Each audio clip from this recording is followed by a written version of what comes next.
Welcome to the Patient as Teacher Curriculum Orientation video. I'm Jory Simpson, a breast surgical oncologist and general surgeon. Over the next 10 minutes or so, I'm going to walk you through the curriculum, put it into greater context for you, and discuss how many of the principles this curriculum highlights and emphasizes will benefit you over your career in medicine. There has been a shift in the healthcare landscape to focus more on patient-centered healthcare.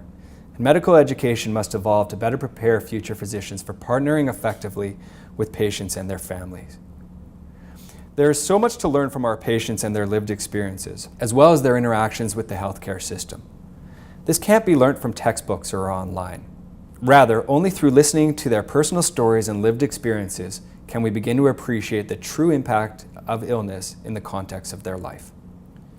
One of the greatest limitations of surgical clerkships is that you only get a snapshot of the patient at a certain period of time. For example, your only interaction with a breast cancer patient might be while assisting in her operation. You would have not been present during her initial consultation in which she heard the unfortunate news of her diagnosis. You would not have gotten to know her support, and you will not see the long-term physical and emotional impact her illness and surgery has had on her and her family. The Patient as Teacher curriculum aims to overcome some of these barriers within medical education. This concept isn't new, and we know there are many benefits to students from programs such as this, such as students being able to develop a greater understanding of illness, better sensitivity to patients' experiences, and an appreciation of the role patients have in their own health care. In addition, it's been shown to broaden students' view of medicine and the ability to reflect on their role in healthcare and society. Finally, it's also been shown to enhance your confidence in communication and clinical skills. In the Patient as Teacher curriculum, former patients volunteer their time to share their insights with third-year medical students while on their surgical clerkships. And you have an opportunity to reflect both critically and creatively on the stories that you've heard. The objectives of the curriculum are to provide students with the lived first-hand experiences from cancer survivors, contribute to the learning and practice of compassionate and socially responsible care, and finally, to change existing perceptions of surgery that students may have. The curriculum entails a series of 3 workshops that are embedded within the 8-week surgical clerkship, while integrating humanistic and patient-centered approaches into undergraduate surgical education. The first 2 sessions are each with 2 patient teachers and take place during week 1 and 4 of your surgical clerkship. During these sessions, former patients share their stories about how their illness has impacted their lives and the lives of their family members. The 3rd session is in the last week of your surgical clerkship.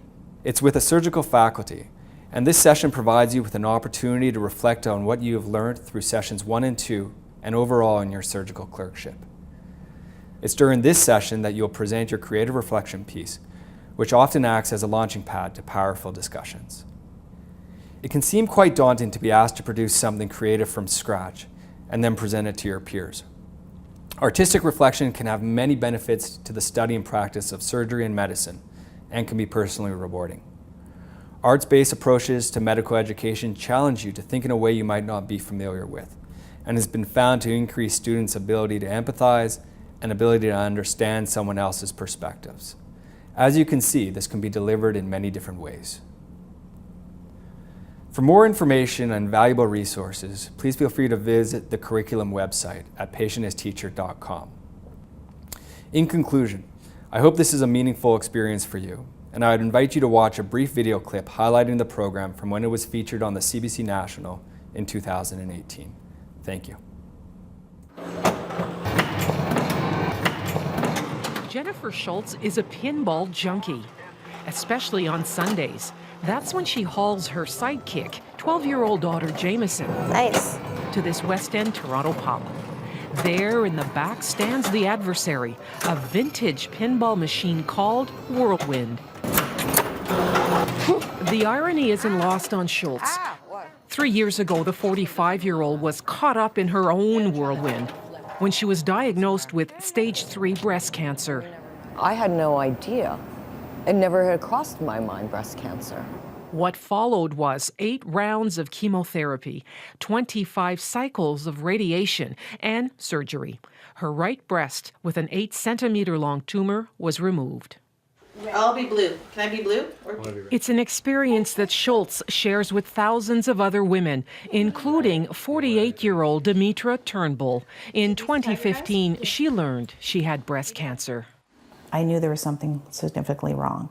And I actually told my husband to be prepared, that I didn't think I'd live until I was 50. Your job is to fix people.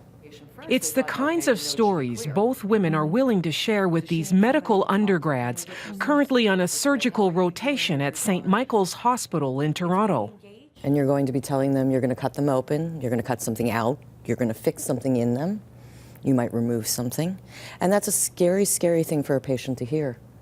The medical students are part of a unique pilot project at the Toronto Hospital. Be very careful with the words that you choose. And even if you've had a really rotten day, or maybe if you had the best day, you can't take it in when you're talking to patients. Don't be too clinical, too cold, because that doesn't help the patient either, because it makes you either think something's worse, or you're just a number to OHIP. Okay, knife, please. The surgeon behind the mask, Dr. Jory Simpson, created the program, a first of its kind in Canada. We should be able to get both the tumor and the node. He says he can teach his students how to become skilled surgeons, but he wants them to think beyond the operating room to what happens after the patient is stitched up and recovering. Simpson's aim? To change some long-held myths that his own students have about surgeons. They often view surgeons as just being the technician in the process. So if somebody presents with, a breast cancer, that the surgeon just removes the tumor and then rids their hands of the patient. But that couldn't be farther from the truth. You're a part of the team. That's where Schultz and Turnbull take over. They are Simpson's former patients and now his recruits. Ask those questions when you're talking to your patients. Do you have somebody at home who can help you? Hopefully, you can take a little bit with you and then give you some food for thought as you engage with your future patients. Simpson hopes to replicate this program to other hospitals across Toronto and maybe even beyond. As for Turnbull and Schultz, they want their stories to resonate with these future doctors. It already has. And I think just hearing these patients' stories and really just having a chance to talk to them and ask them questions and get them to teach us sort of, why we decided to go into this. Any chance where you have, an hour to sit down with someone who's gone through an experience with a disease like cancer is always going to be beneficial, and you can't get that sometimes when you're doing your placements and your rotations. But you can get it in the stories of survivors. Cass Rusi, CBC News, Toronto.